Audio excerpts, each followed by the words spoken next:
Hello, good morning, જય સ્વામિનારાયણ, જય દ્વારકાધીશ. કેમ છો બધા? મજામાં? આઈ હોપ તમે બધા મજામાં જ હશો. નોર્મલી મેં છે ને આગળના વિડીયોમાં તમે જોયેલું હશે તો મેં વિડીયો બહુ આ વખતે હું લેટ મૂકું છું, કારણ કે આગલી વખતે મેં વિડીયો મૂકેલા હતા પણ એમાં સબસ્ક્રાઈબર વધતા નહીં હતા. એના કારણે મેં વિડીયોનું કેન્સલ રાખવાનું પ્લાનિંગ કર્યું હતું. પણ જો તમારા સાથ ને સહકારથી આ વિડીયોમાં સબસ્ક્રાઈબરને વધુ આવતા જવા લાગ્યું છે, એટલા માટે હું વિડીયો શૂટિંગ ફરીથી ચાલુ કરી રહ્યો છું. એટલા માટે તમારો સાથ ને સહકારની જરૂર છે, એટલે તમે સબસ્ક્રાઈબર કરતા રહેજો, શેર અને લાઈક કરતા રહેજો. અને હું આગળની જર્ની હું આજે બતાવીશ, કારણ કે આજે સન્ડે છે અને ફરીથી હું સન્ડેમાં તમને એક વ્લોગિંગ કરીને બતાવું છું. કારણ કે સન્ડેનો દિવસ છે એટલે મારે પણ આજે ઓફિસે નોર્મલ ટાઈમ માટે જવાનું છે. અને આજે હું ઓફિસે જાઉં છું, જોબ પર જાઉં છું. એ જોબનું હું તમને પ્લેસેય બતાવીશ, ના હું શું કામ કરું છું એ પણ હું તમને આજને બ્લોગમાં હું તમને બતાવીશ. એટલે આ બ્લોગને તમે એન્ડ લગી જોતા રહેજો અને લાઈક કરજો, શેર કરજો અને સબસ્ક્રાઈબર કરજો.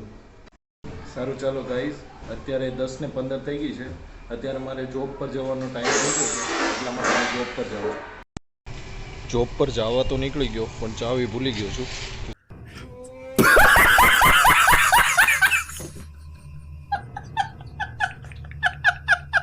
ચાવી દેવા આવે છે, ચાવી દઈ દીધી છે.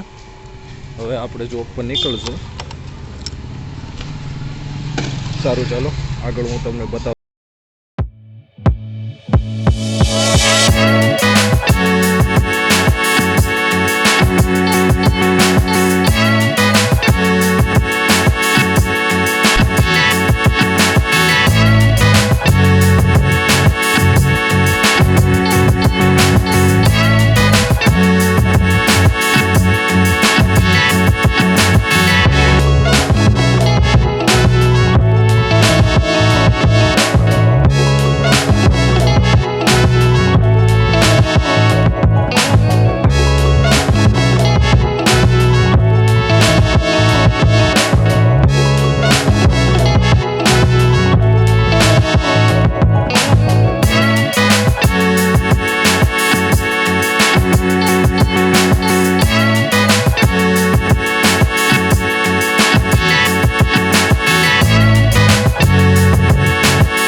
મારી પાછળ તમે જોઈ શકો કે સ્ટોર મેં ક્લોઝ કરી નાખ્યો છે. અત્યારે પાકનો ફોટો પડવેલો હતો સ્ટુડિયોમાં, એટલે મારે વરાછા છે ને સ્ટુડિયોમાં જવાનું છે ફ્રેમ સિલેક્શન કરવા. એટલે ત્યાંથી ફ્રેમ સિલેક્શન કરીને પાછું મારે ઘરે જવાનું છે, કારણ કે જમવાનું પણ બાકી છે અને તડકો પણ ખૂબ જ વધી ગયો છે અને બપોરના 3 જેવું વાગી ગયું છે.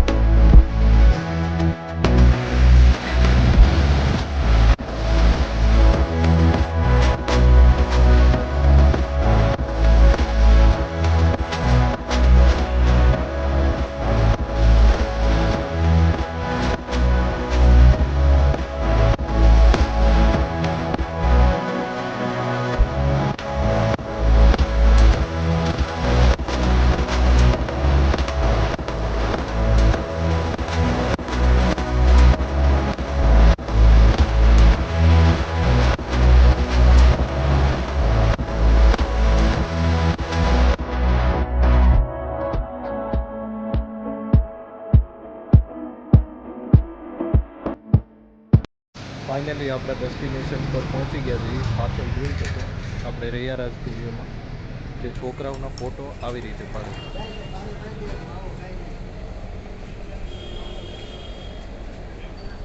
ખૂબ જ સારા ફોટા પાડે. જો તમારે કંઈ ફોટોગ્રાફી કરાવવું હોય છોકરાઓ તો અહીંયા મુલાકાત લેજો.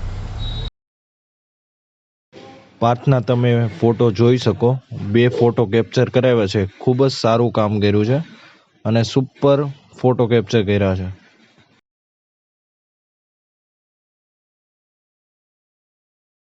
સ્ટુડિયોમાંથી ફ્રેમ સિલેક્શન કરી નીકળી ગયા છીએ. હવે આપણે ઘરે જવું તો પડે.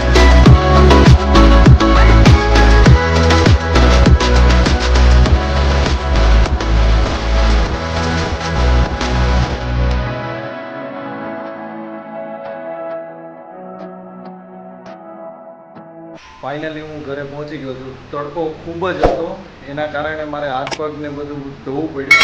પછી હું અત્યારે જમવા આવેલો છું અને જમવા આવ્યો છું તો મમ્મીએ કીધેલું દાળ ઢોકળી બનાવી છે.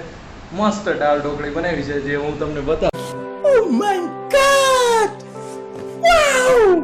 દાળ ઢોકળી બનાવી છે, છાશ બનાવી છે. જે છાશમાં મસાલો છે, મસાલા છાશ બની ગઈ છે અને આપણો રવિવાર છે ને આજે સફળ ગયો છે. જેમ કે વિડીયોમાં તમે જોયું હશે, બપોરનું હું જમીને સૂઈ ગયો હતો. અત્યારે મેં 7 વાગે ભગવાનના દીવાબત્તીને કરી લીધા છે અને આજનો વ્લોગ હું રવિવારનો કમ્પ્લીટ કરું છું.